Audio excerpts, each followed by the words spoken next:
먼저 요 품사는 단어 파트에서 이제 시작이 되는 부분이라고 말씀을 드렸었죠. 조금 늦게 들어오신 분들은 채팅창에다가 참여라고 한 번씩 눌러주셔야 돼요. 알겠죠? 그래서 채팅창 기준으로 출석 확인할 거예요. 자, 요 품사 같은 경우는 단어 파트예요, 단어. 그럼 우리 단어가 뭔지 알아야 되겠죠, 단어가. 자, 단어를 정의할 수 있는 사람. 마이크 켜고 얘기해도 되고요. 채팅창에다 써도 괜찮아요. 단어를 정의할 수 있는 사람, 단어는 무엇이다? 그걸 설명할 수 있는 사람은 단어에 대한 개념이 있는 거예요. 설명되니? 설명할 수 있는 사람은 손 들어볼까? 설명할 수 있는 사람은 손 들어볼까? 몰라? 자, 품사에 대해서 정의할 수 있는 사람. 품사는 이런 거다. 물론 밑에 써 있잖아. 밑에 써 있는 거 읽으면 되는 건데 그 읽는 거는 여러분들의 언어가 아니지. 본인의 언어로 설명할 수 있어야 되죠. 그런 식으로 한번 해볼게요. 자, 먼저 이 단어가 먼저예요. 단어부터 정리를 합시다. 단어는요, 단독으로 사용할 수 있는 어휘예요. 단독적으로, 독립적으로. 그래서 여기서 자립적으로다라고 얘기를 했죠. 독립적으로, 단독적으로 사용할 수 있는 말, 어휘. 여기까지가 단어의 뜻이에요. 그럼 이 뒤에 부분은 뭐냐? 그 말의 뒤에 붙어서 문법적 기능을 나타내는 말, 얘는 독립적으로 쓸 수 없는 단어가 하나 있어서 그래. 여러분들 기억날까요? 품사에서 조사. 얘는 조사를 설명하기 위해서 추가된 내용인 거예요. 자, 그럼 단어는 기본적으로 독립적으로 쓸 수 있다. 근데 조사 같은 경우는 같이 붙여서 쓴다. 라고 하면 단어가 처리가 됐죠. 단어의 뜻이. 자, 이렇게 정리를 하는 거예요. 이해됐어요? 단어라는 단어를 보고 이게 무슨 의미가 있는지 정리부터 하시는 거. 근데 그 정리를 할 때 자립적으로 쓸 수 있는 말이나 뒤에 붙어서 문법적 기능을 나타내는 말의 단위라고 그냥 외우기보다 이 글자, 단어라고 하는 이 글자를 가지고 여러분들이 내용을, 스토리텔링을 혹은 개념을 잡으면서 내용을 정리하셔야 돼요. 그런 과정들의 문법의 공부 과정이 되어야 된다는 거. 그러면 품사는 도대체 뭐냐? 밑에 나와 있네. 이렇게 얘기하는 것보다 저는 품사를 어떻게 이해를 하고 있냐면은 단어들끼리 모아서 갈래를 지어 놓았다라고 하는 건데 이 품자가 품 안에 넣을 수 있다 없다예요. 누구를? 단어들을. 자, 단어들을 자기 품 안에 품을 수 있느냐 이게 품사거든요. 그 말인 즉슨 뭐냐? 공통된 성질끼리 묶어주었다라는 거예요. 품 안에 품어서 묶어줄 수 있느냐.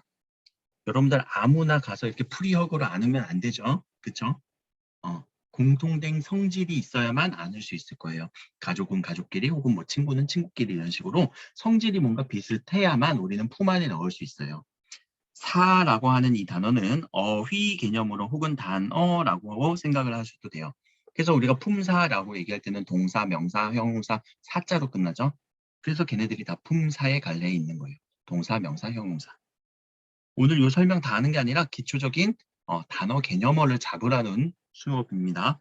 그러면 명사라고 하는 이 품사는 명사 안에 넣을 수 있는 단어들이 상당히 많을 거예요. 그렇죠? 이름에 관한 거, 책상, 가방, 핸드폰, 물, 이름과 관련된 단어들을 여기에 다 넣어주면 걔는 명사로 다 품으로 묶을 수 있죠. 동사도 묶을 수 있지 않을까? 먹다, 자다, 공부하다라고 하는 이런 어휘들을 이렇게 묶어주면 우리는 동사의 묶음으로 동사의 품 안에 다 묶을 수가 있을 거예요. 그러면 단어가 무엇이고 품사가 무엇인지는 대략적으로 여러분들이 개념이 좀 형성이 됐죠. 자, 이렇게 정리하시면 되는 거예요. 단어의 이 개념어를 보시고 이게 요 단어, 품사 이런 것들이 다 개념어거든요. 이 개념어 공부를 하셔야 돼요. 근데 그거를 쭉 외우려고 하지 마시고 이건 무슨 의미였어? 라고 얘기가 나올 수 있게끔. 그러면 품사는 아무나 안을 수 없다고 했죠. 어떤 의미, 기준이 있어야 되겠죠. 그 기준이 세 가지예요. 형태, 기능, 의미라고 하는 기준을 세 가지를 둬서 품사들을 이렇게 묶어주거든요. 그럼 품사들을 어떻게 묶는지 한번 봅시다. 어떤 대상을 얘기할 때는 기준에 따라서 관점에 따라서 우리가 이야기가 달라질 수 있다, 표현이 달라질 수 있다라고 얘기를 한 거 지난 시간에 제가 금요일 날 전제하에 말씀을 드렸던 것 같아요. 현준이는 참여라고 한번 채팅창에 남겨줘. 지금 들어왔으니까 늦게 들어오신 분은 꼭 남겨주세요. 그래, 현준이로 한번 해보자. 미안해, 현준이로 한번 해볼게. 자, 현준이라고 한 건 이름이니까 어떤 사람이야? 근데 현준이야. 어떤 사람은 현준아라고 이름을 부를 수도 있지. 근데 어떤 사람은 학생이라고 신분을 부를 수도 있지. 근데 엄마 아빠는 아들이라고 부를 수 있지. 그쵸? 그런 표현이 다르지만 본질은 똑같죠. 그러면은 이름을 가지고 불렀던 사람들은 이름이 기준일 거고요. 신분, 어떤 자격을 기준으로 얘기했던 사람은 학생이라고 이렇게 부를 거고요. 혹은 가족 내 구성원이라는 기준으로 얘기를 하면은 아들이라고 이렇게 부를 거란 말이에요. 그게 기준이에요, 다. 그럼 품사 역시도 무엇을 묶어준다라고 했어요? 무엇을 품 안에 넣는다라고 얘기를 했어요? 단어들을 품으로 묶어주는 거예요. 기준에 맞춰서. 그럼 우리나라에 국어 단어가 몇 개나 있을까? 한 50만 가지가 있대요. 50만 가지의 이 단어를 각각 기준, 3가지 기준이라고 했어요. 형태, 기능, 의미라고 하는 이 3가지 기준으로 묶어준다라는 거예요. 그럼 형태가 바뀌느냐 안 바뀌느냐라는 의미로 바뀐다, 가변어. 안 바뀐다, 불변어. 자, 기능으로 나누면은 기능이라는 거는 무슨 역할을 하는지, 어떤 기능을 하는지 하는 그런 역할적인 측면이 크죠. 그때 뭐라고 또 이렇게 설명을 할 거예요. 이거는 다 여러분들이 배웠던 내용일 거고. 의미 기준으로 얘기할 때도 뭐라고 이렇게 쭉 나눌 거예요. 그러면 요 부분들이 형태, 기능, 의미의 기준으로 또 나눈다라는 얘기였어요. 변하는 애들은 무엇, 안 변하는 애는 무엇이 있고, 변하는 애들끼리 보니까 걔는 체온의 기능을 한대요. 수식원의 기능을 한대요. 관계원의 기능을 한대요. 독립원의 기능을 한대요. 용언의 기능을 한대요. 또 의미로 나누면은 명사의 의미를 가진 단어들의 모음, 명사의 의미를 가진 의미를 가진 단어들의 모음, 혹은 그것을 대신해서 얘기해주는 이름을 대신해서 얘기해주는 단어들의 모음, 수와 관련된 단어들의 모음, 꾸며주는 모음이네요. 관형사, 부사, 관계어는 조사, 독립어는 감탄사, 감탄을 나타내주는 의미를 가진 단어들의 모음, 용어는 동사, 형용사 라고 하는 이런 의미를 나타내주는 단어들의 모음들이 있는데, 자, 우리가 이제 문법 공부를 할 때 항상 문법은 가장 핵심이 기준을 잘 잡는 거예요. 기준 하면은 기준 우리가 여러분들은 그런 세대인가? 자, 우리 기준 하면은 기준 이렇게 손 들고 두 팔 벌려 자로 나란히 해본 사람만 한번 손 들어볼래? 두 팔 벌려 양팔 벌려 자로 나란히 다 해봤네? 많이 해봤네. 어, 맞죠? 그러면은 자, 그럴 때 기준이 흔들리면 돼, 안 돼? 안 되지. 기준은 흔들리면 안 돼요. 그럼 문법에서는 어느 부분을 우리가 기준으로 삼아야 되냐? 항상 이 개념어의 뒷부분이 기준이에요. 그리고 앞부분이 의미 부분이에요. 개념어 공부하는 방법. 자, 이 기준과 의미, 이 얘기는 뭐냐? 자, 기능이라고 하는 지금 기준으로 얘기를 하니까 뒤에 기준이 다 언으로 끝나죠. 아, 언으로 끝나면 기능이 기준으로 된 단어의 무리구나. 자, 의미 기준으로 하니까 사로 끝나죠. 아, 이거는 의미 기준의 품사의 기준이구나. 라는 거를 여러분들이 캐치를 하시면 된다는 거예요. 조금 더 가볼까요? 문장 범위로. 자, 문장의 성분을 나눌 때는 주, 목적, 어로 끝나죠. 그러면 문장 성분을 나타내주는 기준은 어였던 거예요. 그쵸? 선생님, 여기 불변, 어도 그럼 문장 성분이 아니, 그건 말고. 이건 불변어, 가변어 두 개밖에 없잖아요. 그쵸? 자, 이렇게 기준을 잡으라는 얘기예요, 먼저. 여러분들 문장 이 개념을 공부할 때는 항상 이 기준이 뒤에 있어요. 그럼 하나만 더 해볼까? 절. 절도 기준이 될 수 있죠. 관형절, 부사절, 서술절이라는 거. 어미도 기준이 될 수 있죠. 전성어미, 선어말어미, 어말어미라고 하는. 그럼 앞에 이제 의미 부분을 여러분들이 이제 공부하는 부분이에요. 사실 이거를 이제 이해하는 부분이에요. 어떻게 이해를 해야 되냐? 먼저 우리 기능으로 한번 들어가 봅시다. 자, 이 기능에 대해서 설명을 좀 할게요. 그럼 첫 번째, 체언은 왜 체언일까? 체언은 왜 체언일까? 그거부터 생각을 해야지. 이 체의 의미가 뭐길래? 이거는 기능의 의미라고 얘기를 했고, 기능의 기준.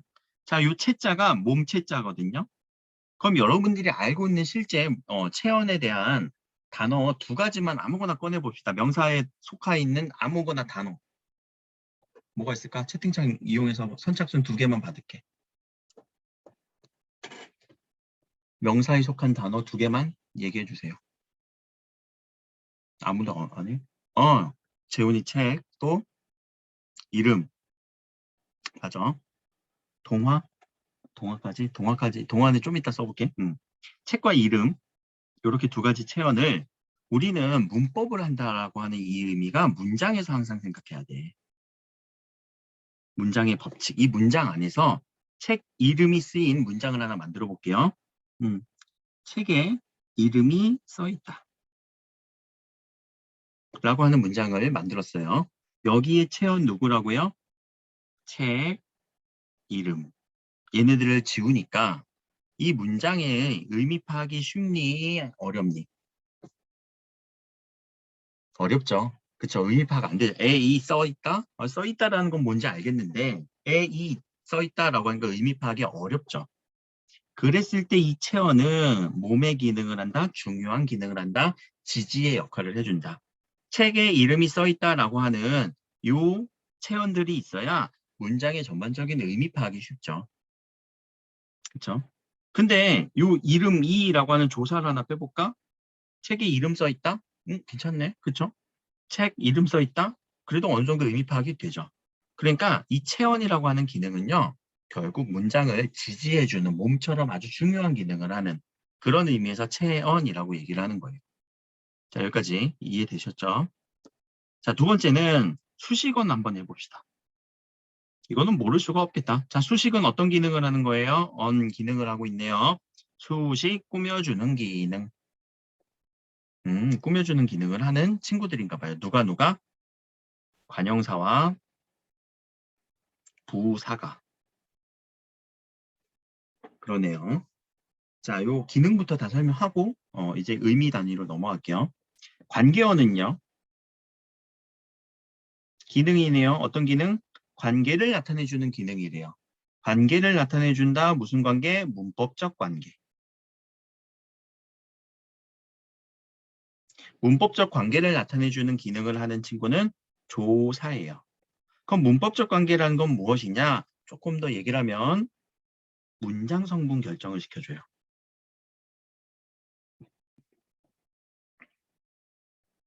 문장 성분을 결정시켜주고요. 그리고 의미를 더해줘요. 문장 성분 결정시켜주고 의미를 더해주는 문법적 관계를 나타내주는 그런 기능을 하는 애예요. 문장 성분 결정을 한다고요? 한번 해볼까? 아까 책, 이름 써 있다. 자, 체온 뒤에부터요. 조사는요. 책에 이름이 써 있다라고 하는 조사는 여기에 이름이 써 있는 느낌이죠. 근데 이거 바꿔볼까? 책이 이름에 써 있다라고 하면은 이런 느낌으로 물론 이제 비문이지만 어떻게 책이 이름이 써 있어요. 근데 이렇게도 되겠네. 책이 이름이 써 있어 라고 하면은 문법적 관계가 또 다른 느낌이죠. 조사가 그런 역할을 한다는 얘기예요. 그렇죠? 먹었다로 한번 해볼까?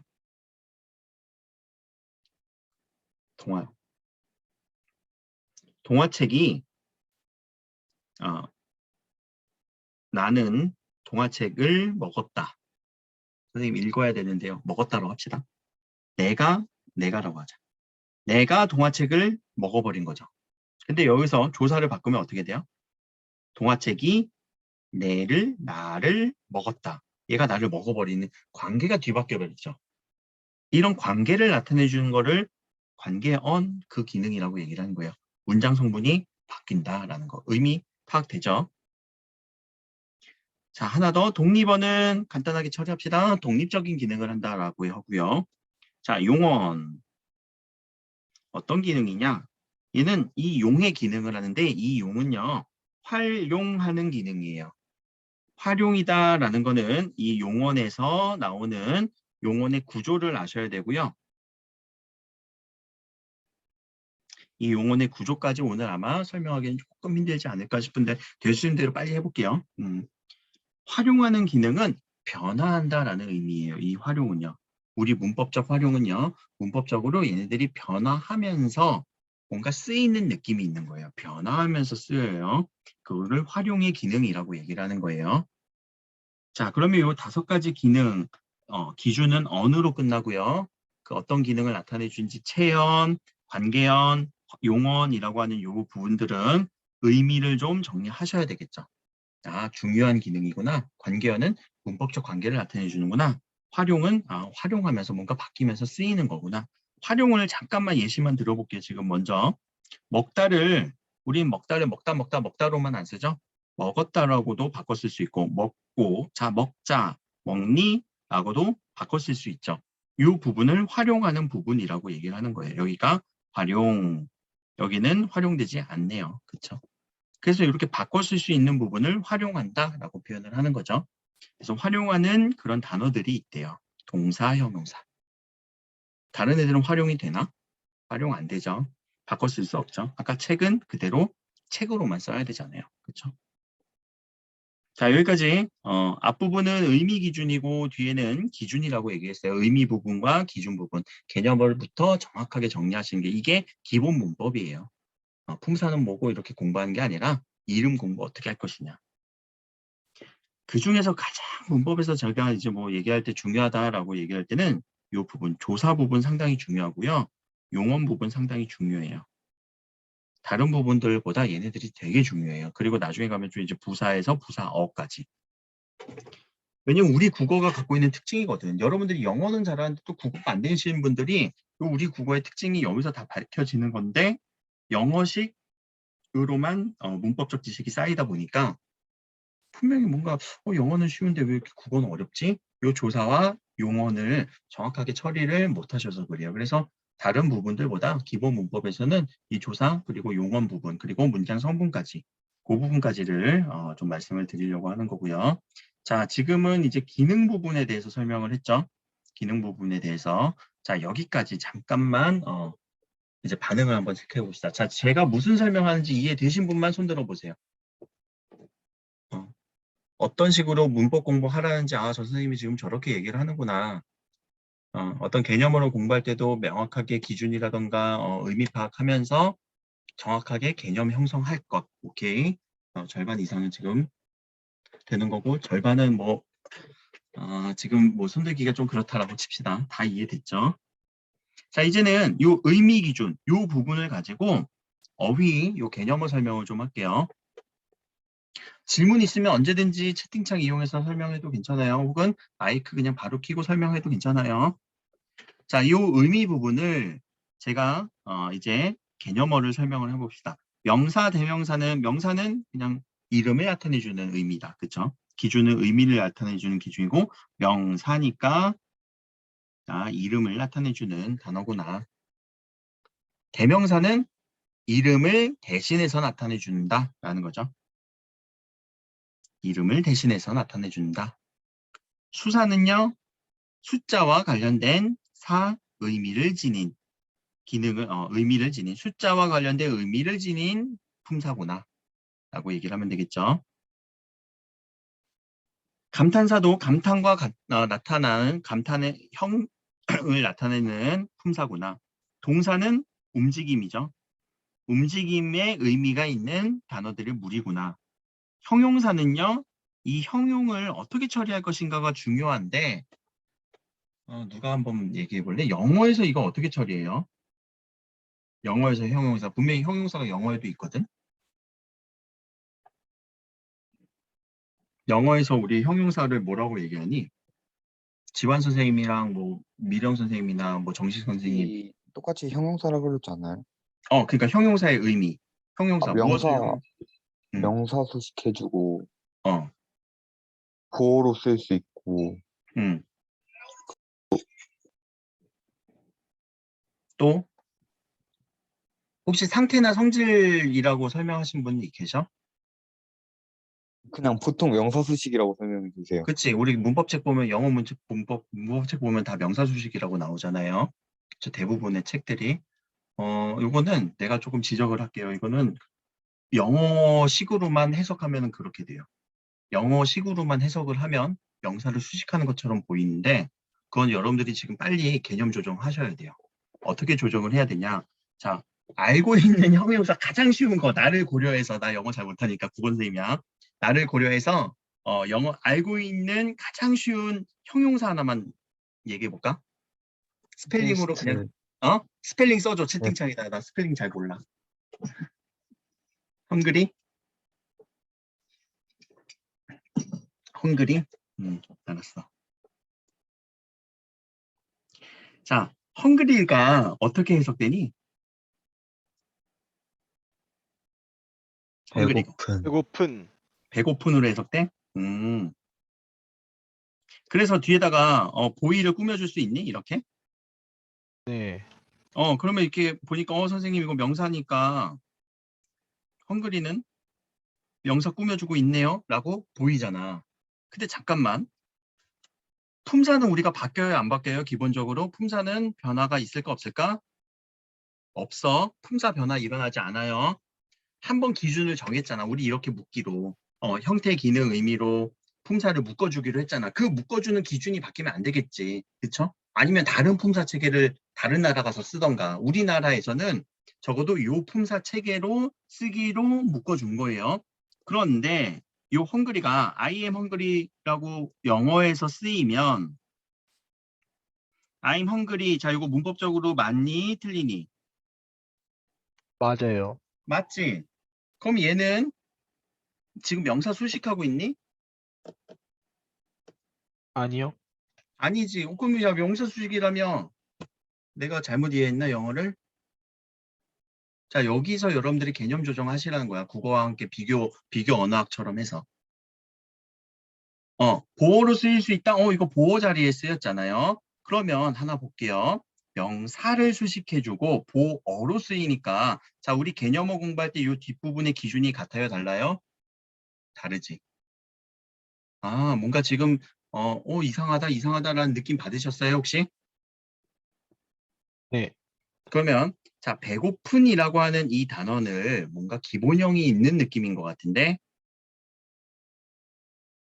어떤 기본형을 갖고 있을까? 배고픈은 배고프다. 그래, 배고프다. 나도 배고프다, 얘들아. 그러면 자, 이 부분을 보셔야 돼요. 배고프다라고 하는 이 부분이 배고픈으로 몸이 활용되면서 어떤 기능을 갖고 있냐? 어떤 쓰임을 쓰였냐? 명사 수식을 할 수 있다. 이렇게 하시면은 우리 국어식 문법과 영어식 문법의 차이가 없어지는 거예요. 근데 우린 대부분 활용되면서 이거를 빼먹고, 왜냐면 영어에서 활용이 별로 없거든.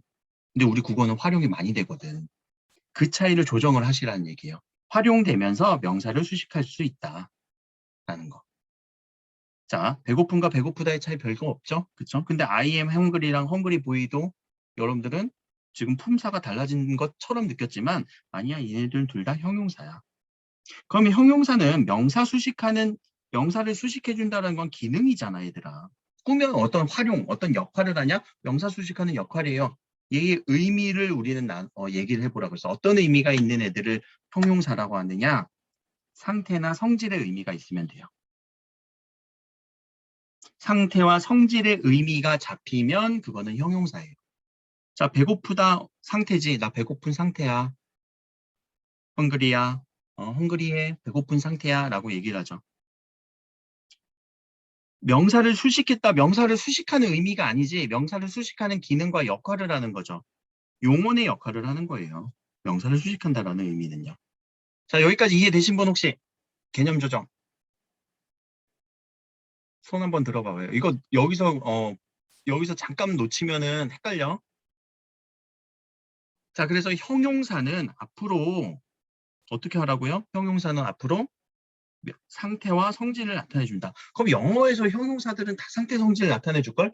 clean, beautiful, perfect, perfect? perfect는 또 달리 쓰일 수도 있으니까. pretty, 이런 형용사들 생각해보면은, 상태네. clean한 상태잖아. 또는 clean한 성질이잖아. 맑은 상태, 맑은 성질을 갖고 있어서. 그쵸? pretty, 예쁜 상태야. 예쁜 성질이 있어. 라고 해야 형용이라고 하는 의미를 그대로 나타내 주는 거예요. 형용이라고 하는 단어가 상태나 성질을 나타내 준다라는 의미가 있는 단어예요. 형용이란 단어가 형용할 수 없는, 자, 우리가 가끔 형용할 수 없는, 너무 눈부신 광경이야, 형용할 수 없어, 이런 표현을 가끔 쓰거든요. 그때 형용은 이게 어떤 상태나 성질인지 내가 설명할 수가 없어 라는 의미잖아. 그때 형용사거든. 그러니까 이 형용은 상태나 성질로 다시 한번 개념 조정하셔야 돼요. 알겠죠? 요 얘기를 고3이 돼서 처음 들으신 분들은 많아요. 저랑 이제 문법 공부하다 보면. 그러면은 결국에는 이렇게 따로 된단 말이에요. 영어 문법 따로, 국어 문법 따로. 자, 여기까지 잠깐 왔고 형용사 얘기를 잠깐 했어요. 그럼 형용사라는 의미는 상태나 성질이다. 얘가 상당히 중요하겠네. 그리고 용언이다. 용언이라는 건 뭐예요? 어미 활용하면서 수식할 수 있는 기능을 갖게 되는 거죠. 나중에 우리가 용언의 구조할 때 이 얘기를 또 자세하게 풀어줄 거예요. 얘는 이제 어디서? 용언의 구조에서.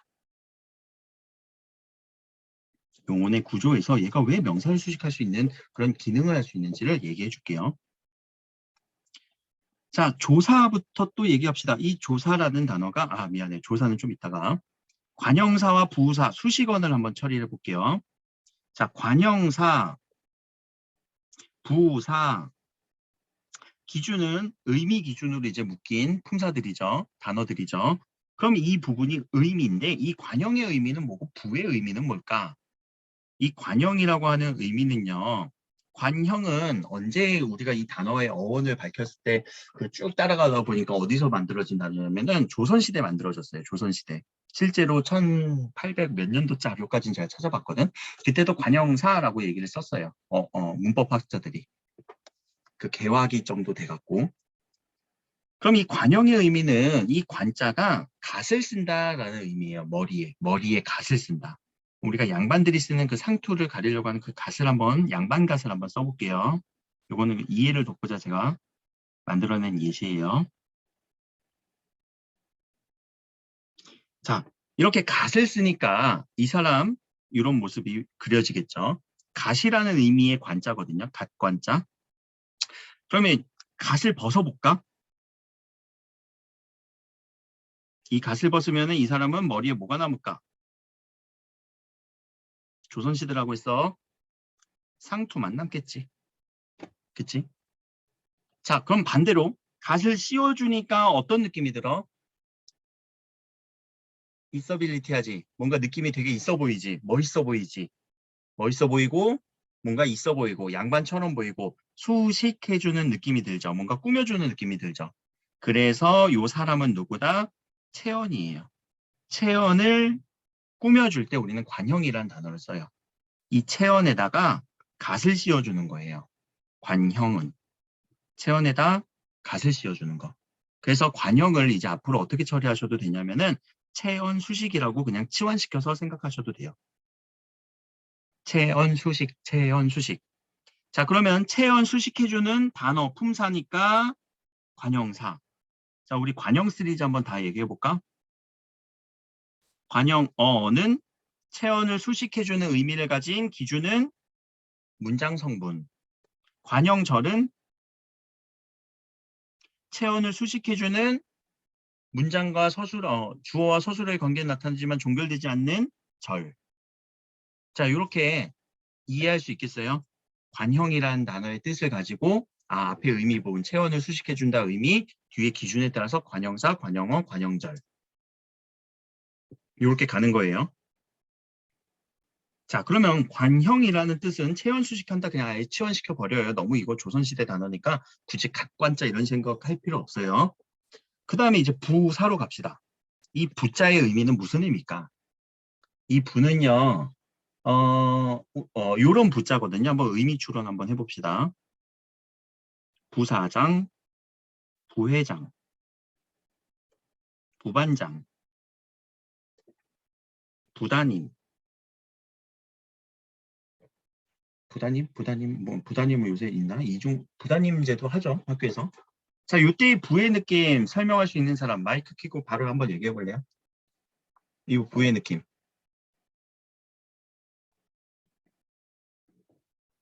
이 부의 느낌. 보조? 약간 보조. 보조해주는, 맞아. 보조해주고 또 2인자 느낌이죠. 네. 사장 위에 사장 밑에 부사장 있고, 회장 밑에 부회장 있고. 근데 부반장은, 반장 밑에 부반장 있고.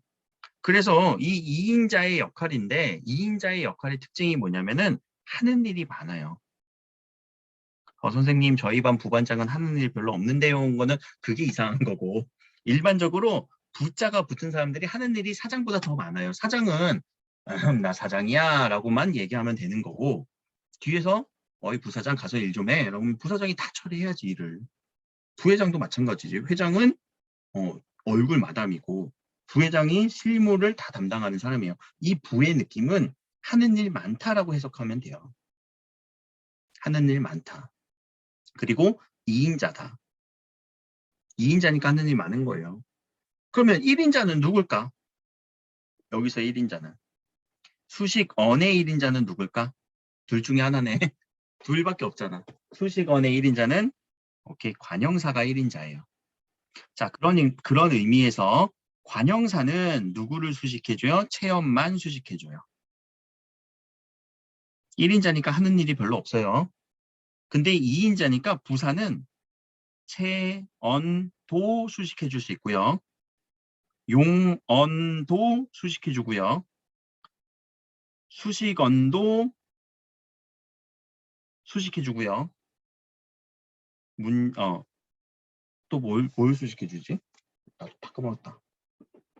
용언 전체, 그쵸? 동사, 용사, 수식언 전체, 관형사, 부사. 체언도 가끔 수식해줘요. 가끔. 이거 체언도인데 가끔이어야 돼요. 항상 가끔이 붙어야 돼요. 일반적인 성질은 아니니까. 자, 그러니까 하는 일이 누가 더 많아요? 부사가 훨씬 많죠. 이해됐어요? 왜 부사라는 이름이 붙였는지? 앞으로 부사는 하는 일이 많다. 꾸며주는 거 많다. 수식언에서. 그랬을 때 체험만 수식하는 관형사는 새, 차 이렇게. 새, 책. 형태는 바뀌면 안 돼요. 항상 불변어에서 관형사는 체언을 수식해준다. 근데 용언을 수식했는데 매우 빠르다. 그렇죠? 매우 새, 차. 매우 새, 차다. 이런 식으로 관형사도 꾸며주고 용언도 꾸며주죠. 가끔 체언도 꾸며준다고 했어요. 내가 사랑하는 사람은 바로 너. 이렇게 꾸며줄 수 있을 거예요. 근데 바로는 언제 주로 쓰냐? 야, 바로 먹어, 바로 해, 바로 가, 바로 나가, 바로 자. 항상 용언 뒤에 용언을 달고 다니는 건데 가끔 이런 식으로 보면 명사를 꾸며주기도 하네. 근데 일반적인 성질은 아니에요. 자, 여기까지 관형어와 부사에 대한 설명 이해는 되셨죠? 관형어, 부사 무슨 의미인지. 관형어와 부사. 이해되셨죠? 관형어, 부사네. 관형사는 체언 수식, 부사는 그 외에 많은 일을 한다. 부사를 너무 명시적으로 뭐 한다라고 생각하기에는 더 많은 일을 해요. 우리 생각보다. 그러니까 이걸 외우려고 하기보다 그 문장에서 체현 수식하면 관형사네. 근데 체현 수식하지 않고 다른 일 뭔가 수식을 하는 느낌이 들면 그때는 다 부사 처리해 주면 되고 둘의 공통점은 형태가 바뀌지 않아요. 자, 요 형태 변화하지 않아요. 근데 용어는 형태가 변화하죠. 그럼 잠깐 순서를 바꿔서 제가 아까 그 형용사 얘기를 하면서 뭔가 이렇게 꾸며준 명사 수식이다라고 얘기를 하죠. 그럼 우리 국어에서 명사 수식은 누가 하는 거예요? 우리 국어에서는 품사 중에서 수식 언인 관형사가 해야 되죠. 그렇죠? 관형사가 수식을 명사를 수식해주는 기능을 하는 거예요. 우리 국어에서는. 근데 선생님 아까 용언도 명사 수식해주는 느낌이 들었는데요. 그거를 설명을 해드릴게요. 자, new라고 하는 의미를 가진 단어들이 있을 거예요. 우리 국어에서. 그러면서 책을 한번 꾸며줘 볼게요. 자, 무슨 책이 있을까? new라는 영어의 의미가 담긴 단어로 책을 한번 꾸며줘 봅시다. 무슨 책이 될까? new라는 의미가 담겨야 돼. 그리고 책을 꾸며줘야 돼. 그러면은 무슨 책이 될까? 새 책이요. 새 책. 잘했어요. 또, 새 책만 있니? 또 다른 단어 혹시 싼. 싼? 아니, new라는 거. new라는 의미를 담아서. 형용사에서 하나 있을걸? 새로운 책. 이 new의 의미를 담으면 새 책이라고 하는 것도 하나가 가능하고 새로운이라고 하는 의미도 하나 가능하죠. 그쵸? 이 관형사가 우리 국어밖에 없어서 그래, 사실. 영어에서도 관사 있잖아. 그거랑 비슷한 건 아니지만. 자, 새 책도 되고 새로운도 말이 되지. 그쵸? 근데 새 책은 형태가 변해 안 변해? 이 새는 형태가 안 변하죠. 형태가 안 변하는데 책이라고 하는 명사를 수식해 주니까 얘는 관형사인 거예요. 근데 새로운을 보면 책을 꾸며주긴 하는데 형태가 바뀌는 것 같아. 형태 변화가 있는 느낌이죠. 그럼 형태 변화가 일어나는데 기본형이 있네. 새롭다. 자, 새롭다의 이 다가 어미 활용을 통해서 꾸며준 거네요. 어미 활용이 되니까 얘는 용언일 거고 용언 중에서 새롭다는 동사일까 형용사일까? 상태나 성질이지. new한 성질을 가지고 있으니까 형용사예요. 품사는 형용사. 근데 책을 수식해 줄 수 있는 기능이 생겨버렸어요. 자, 이렇게 관형사와 형용사. 근데 둘이 하는 역할이 좀 비슷한 역할도 있어요. 그쵸? 그것을 명확하게 여러분들이 인지하고 구별할 수 있어야 되는데 관형사는 형태 변화 없어요. 무조건 새로만 쓰여요. 새 책, 새 신발, 새 것. 근데 새롭다는 새롭구나, 새롭네, 새로운 책 이런 식으로도 다양하게 형태 변화를 해서 다양한 성질로도 쓰이고 있죠. 그렇죠? 그런 부분들을 이제 구별하는 작업을 지금부터 할 거예요.